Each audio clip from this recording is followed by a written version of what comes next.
Assalamualaikum warahmatullahi wabarakatuh. Jumpa lagi dengan Bu Penny dalam channel Belajar Geografi.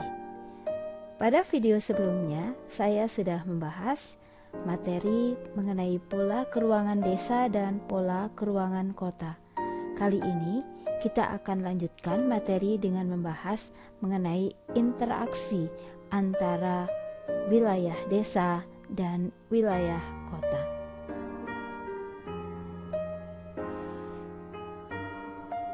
Interaksi bisa kita katakan sebagai suatu hubungan timbal balik yang saling berpengaruh antara dua wilayah atau lebih yang dapat menimbulkan gejala, kenampakan maupun permasalahan yang baru. Interaksi wilayah dapat terjadi baik antara desa dengan desa yang lain, antara satu kota dengan kota yang lain, atau antara kota dengan desa, dan juga bisa terjadi antara daerah industri dan daerah pemasaran. Dalam hubungannya dengan kejadian timbal balik ini, maka akan kita jumpai proses pergerakan.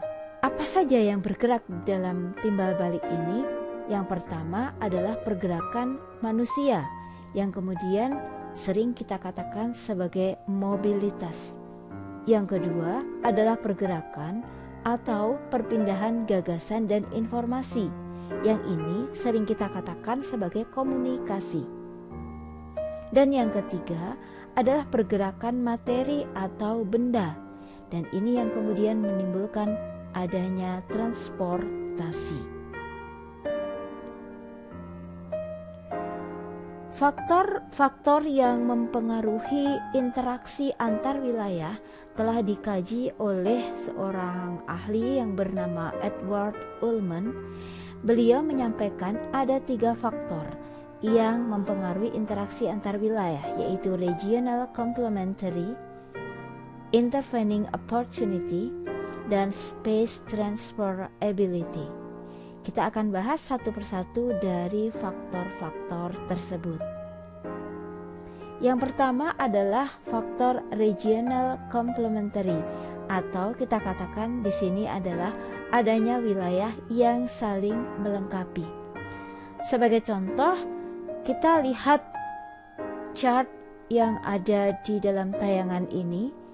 Di sini ada wilayah A, di mana wilayah A memiliki surplus sumber daya alam X. Sementara wilayah tetangganya, wilayah B maupun C, memiliki karakteristik kurang atas sumber daya alam X tersebut. Sehingga dengan kondisi ini maka akan terjadi perpindahan dari wilayah A menuju ke wilayah B dan wilayah C. Jadi sifatnya wilayah A akan melengkapi kebutuhan dari wilayah B dan wilayah C.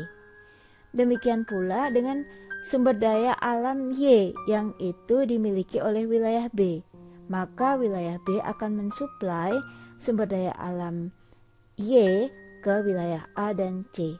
Yang ketiga, sumber daya alam Z yang dimiliki oleh wilayah C akan menjadi andalan bagi wilayah A dan wilayah B. Dengan seperti ini, maka ketiga wilayah tersebut memiliki hubungan interaksi yang kuat. Yang kedua adalah intervening opportunity. Untuk intervening opportunity bisa kita artikan sebagai kesempatan untuk berintervensi. Mengintervensi di sini bisa berarti positif, bisa berarti negatif. Di dalam contoh kasus di sini adalah wilayah A itu tidak memiliki sumber daya alam X. Demikian pula dengan wilayah B minus sumber daya alam Y. Maka dengan seperti ini akan terjadi aliran dari wilayah C yang memiliki sumber daya alam X ke wilayah A. Bagaimana dengan sumber daya alam Y? Sumber daya alam Y dimiliki juga oleh wilayah C sehingga akan menjadi pensuplai bagi kebutuhan sumber daya alam Y bagi wilayah B. Nah, karena wilayah A dan wilayah B tidak memiliki sumber daya alam yang bisa saling mereka tukar, maka hubungan keduanya menjadi melemah. Kita menuju ke yang ketiga adalah space transfer ability. Space transfer ability bisa kita artikan sebagai adanya kemudahan transfer atau pemindahan di dalam ruang. Nah, kemudahan perpindahan di dalam suatu wilayah ini akan sangat ditentukan oleh 3 hal. Yang pertama adalah jarak antar wilayah. Jika jarak antar wilayah dekat, maka pertukaran atau pemindahan antar kedua ruang ini akan lebih mudah. Demikian juga dengan faktor yang kedua, yaitu biaya angkut. Jika biaya angkutnya murah, maka akan lebih mempermudah pemindahan di dalam ruang. Dan yang ketiga adalah kelancaran transportasi antar wilayah. Bagaimanapun juga, kualitas prasarana dan juga sarana transportasi akan menentukan kemudahan pemindahan di dalam ruang. Selanjutnya, kita akan bahas mengenai zona interaksi antara desa dengan kota. Teori ini dikemukakan oleh Profesor R. Bintarto. Di dalam ilustrasi yang saya sampaikan di sini, kalian bisa melihat gambar lingkaran-lingkaran di mana kalian pernah jumpai semacam ini di pola keruangan kota, yaitu pada teori konsentris. Namun, ada sedikit perbedaan di sini, yaitu berkaitan dengan karakter masing-masing lingkaran tersebut dan juga jumlah dari wilayah yang dibahas pada ilustrasi ini.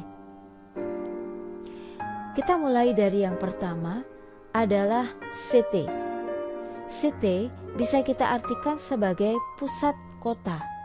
Kemudian yang kedua adalah apa yang disebut sebagai suburban atau diartikan sebagai sub daerah perkotaan. Suburban adalah suatu wilayah yang lokasinya berdekatan dengan pusat kota, tempat tinggal para pengelaju atau commuters. Kemudian yang ketiga adalah suburban fringe atau diartikan sebagai jalur tepi sub daerah perkotaan. Suburban fringe adalah suatu wilayah yang melingkari suburban, merupakan wilayah peralihan antara kota dan desa. Yang keempat adalah urban fringe atau diartikan sebagai jalur tepi daerah perkotaan paling luar. Di sini mencakup semua batas wilayah terluar dari suatu kota. Dia akan memiliki sifat yang mirip dengan kota, kecuali pusat kota. Artinya apa? Di wilayah nomor 4 ini, di urban fringe ini, memiliki karakteristik yang sama secara fisik dengan suburban dan suburban fringe, namun memiliki karakter yang sama sekali berbeda dengan city. Dilanjutkan ke nomor 5, yaitu rural urban fringe atau diartikan sebagai jalur batas desa dan kota. Ini merupakan wilayah yang terletak antara desa dan kota yang ditandai dengan penggunaan lahan campuran. Dan yang terakhir adalah wilayah rural. Di sini merupakan daerah pedesaan. Teori zona interaksi antara desa kota ini merupakan upaya dari Prof. Bintarto untuk bisa membedakan karakter-karakter antara pusat kota hingga ke desa. Selanjutnya kita menuju ke teori interaksi wilayah.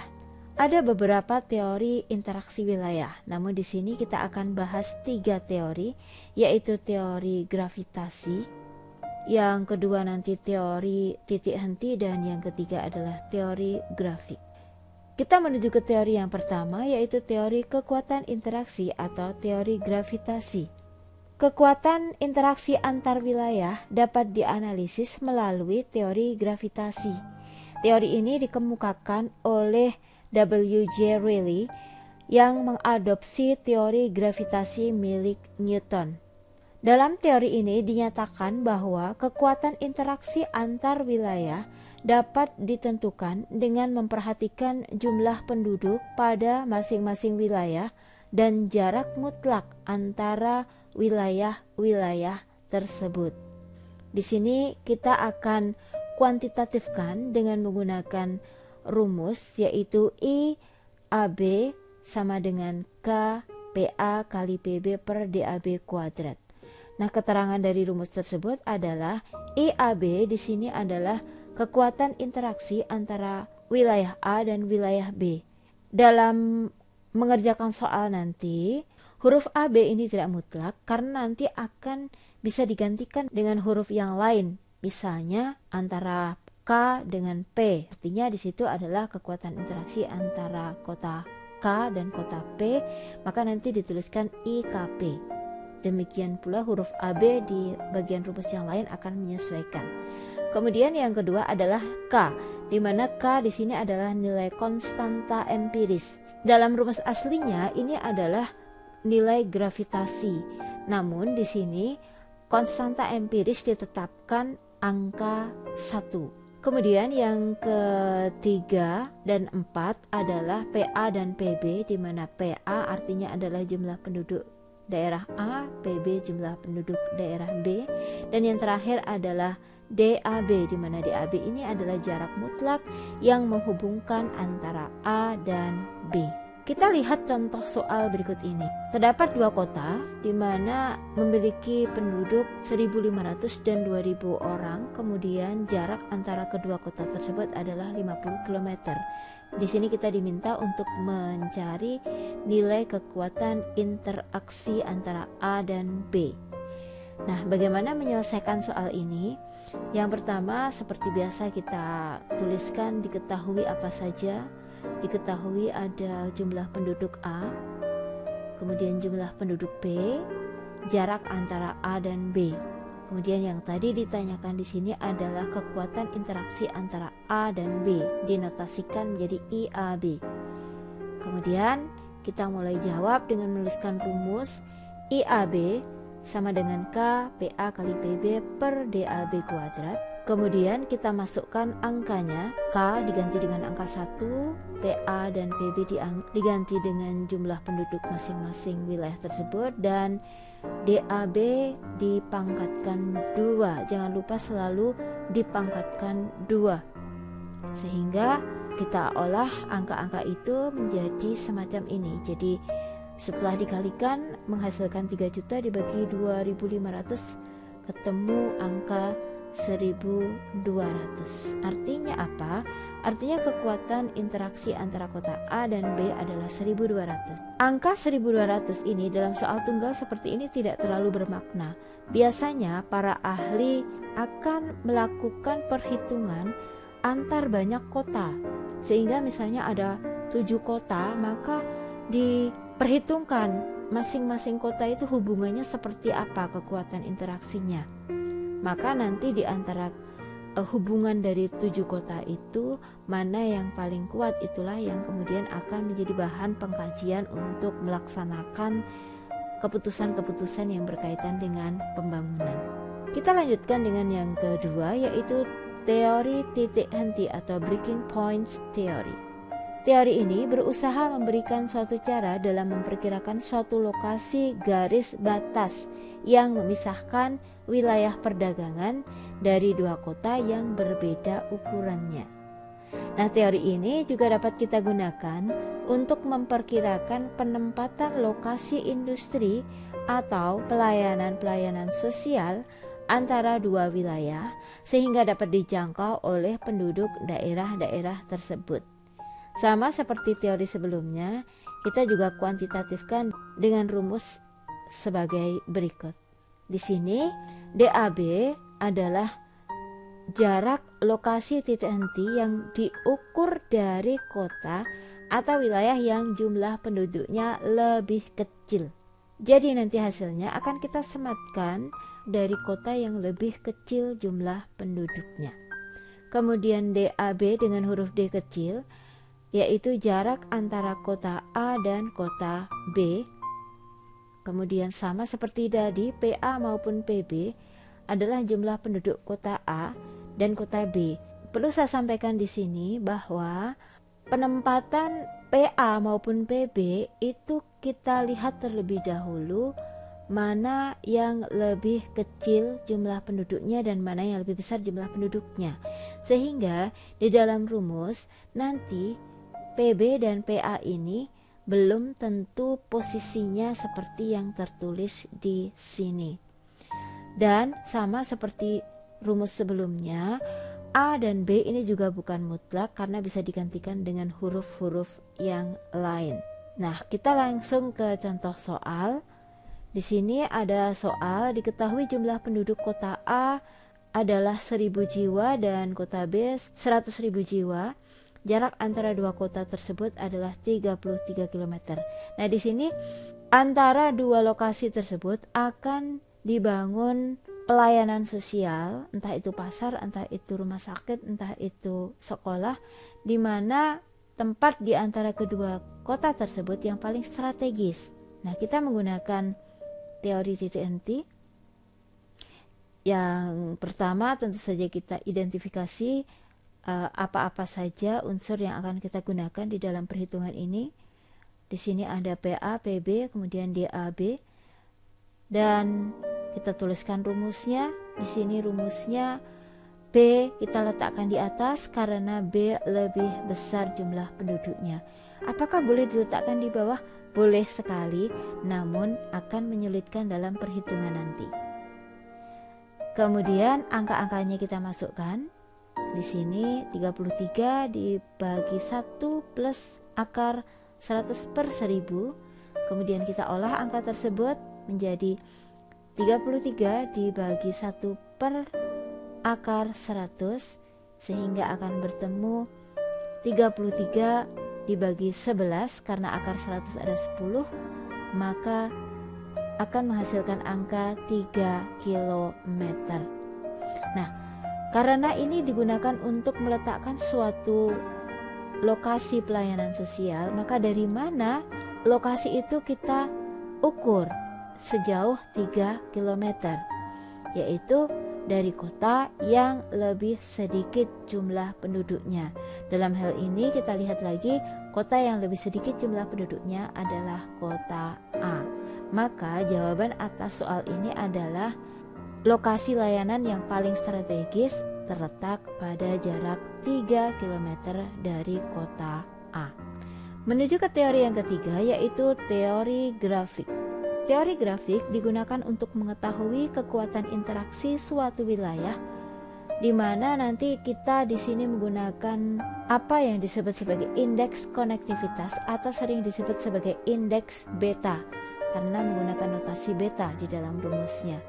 Nah, bedanya dengan teori yang pertama, kekuatan interaksi di sini lebih ditekankan pada banyak kota menjadi satu perhitungan. Kalau dalam teori yang pertama itu hanya antara dua wilayah. Nah, di dalam teori grafik kita menggunakan rumus beta sama dengan E per V, di mana beta adalah indeks konektivitas atau indeks beta, E adalah jumlah jaringan jalan, dan V adalah jumlah kota. Langsung saja kita melihat ke contoh soal. Di sini ada dua wilayah, di mana kedua wilayah sudah dipetakan. Wilayah A terdiri atas 4 kota utama dan dihubungkan oleh 3 garis, di mana garis ini merepresentasikan jalan raya. Sementara wilayah B terdiri dari 4 kota yang dihubungkan dengan 6 garis. Nah, kita hitung masing-masing. Kita mulai dari menghitung wilayah A terlebih dahulu. Tadi sudah kita hitung wilayah A memiliki E sebanyak 3 dan V sebanyak 4. Kita masukkan ke dalam rumus sehingga akan kita jumpai angka 0,75. Sementara wilayah B tadi ada 6 ruas jalan, 4 kota, dan kita masukkan ke dalam rumus sehingga kita jumpai angka 1,5. Kemudian kita bandingkan antara wilayah A dengan wilayah B. Nah, di sini kita lihat ternyata wilayah B memiliki tingkat konektivitas yang lebih tinggi. Dalam hal ini, makin tinggi angka indeks konektivitas, maka akan makin baik. Makin rendah, makin buruk. Dan yang berikutnya kita akan bahas mengenai dampak interaksi antara desa dengan kota. Dampak interaksi antara desa dan kota kita bisa bagi menjadi 4 bagian. Yang pertama adalah dampak positif bagi desa. Bagi desa akan memiliki dampak positif, yaitu yang pertama adalah peningkatan tingkat pengetahuan atau tingkat pendidikan dan wawasan dari penduduk desa. Peningkatan tingkat pengetahuan dan wawasan ini akan menjadikan wilayah desa makin terbuka, baik secara fisik maupun secara psikis, sehingga akan meningkatkan pula taraf perekonomian penduduk. Kemudian, peningkatan taraf perekonomian penduduk ini juga didukung adanya peningkatan produktivitas. Nah, peningkatan produktivitas ini terjadi karena sudah masuk teknologi tepat guna yang akan membantu para petani untuk meningkatkan kapasitas lahan pertanian mereka. Yang keempat adalah masuknya tenaga ahli. Masuknya tenaga ahli ini nanti kelak akan banyak menciptakan peluang-peluang di berbagai bidang kegiatan di pedesaan. Kemudian yang kelima adalah adanya pembangunan infrastruktur yang makin meningkat. Dengan adanya interaksi maka terjadilah pembangunan jalan raya misalnya antara desa yang satu dengan desa yang lainnya, antara kota dengan desa, atau juga misalnya adanya pembangunan sekolah-sekolah dan seterusnya. Dan yang ketiga adalah makin berkembangnya organisasi kemasyarakatan di pedesaan.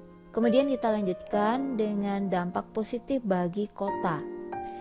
Bagi kota, adanya interaksi ini akan bisa memberikan dampak positif berupa pemenuhan kebutuhan pangan, karena dengan adanya interaksi maka stok produk bahan makanan yang berasal dari desa bisa kita transfer ke kota. Yang kedua adalah melimpahnya jumlah tenaga kerja. Dilihat dari banyaknya tenaga kerja asal desa yang kemudian bekerja di kota. Dan yang ketiga, kota jadi memiliki pasar bagi produk-produk industrinya. Dengan adanya interaksi maka produk-produk yang dihasilkan oleh pabrik-pabrik yang ada di perkotaan bisa dijual ke desa. Dan yang terakhir adalah peluang untuk berwirausaha makin luas. Karena dengan adanya interaksi maka kerjasama-kerjasama yang tadinya belum ada bisa kemudian diadakan. Yang berikutnya adalah dampak negatif. Yang pertama adalah dampak negatif bagi desa. Dampak negatif bagi desa yang pertama adalah mulai lunturnya minat bagi masyarakat, terutama golongan muda, untuk menekuni bidang sebagai petani. Jadi profesi petani ini menjadi tidak diminati oleh golongan muda.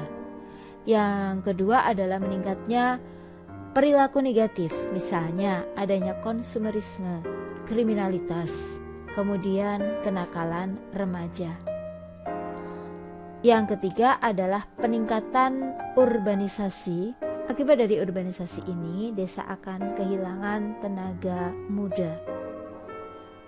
Dan yang keempat, akibat lanjutan dari urbanisasi ini adalah adanya alih fungsi lahan akibat dari pemekaran kota.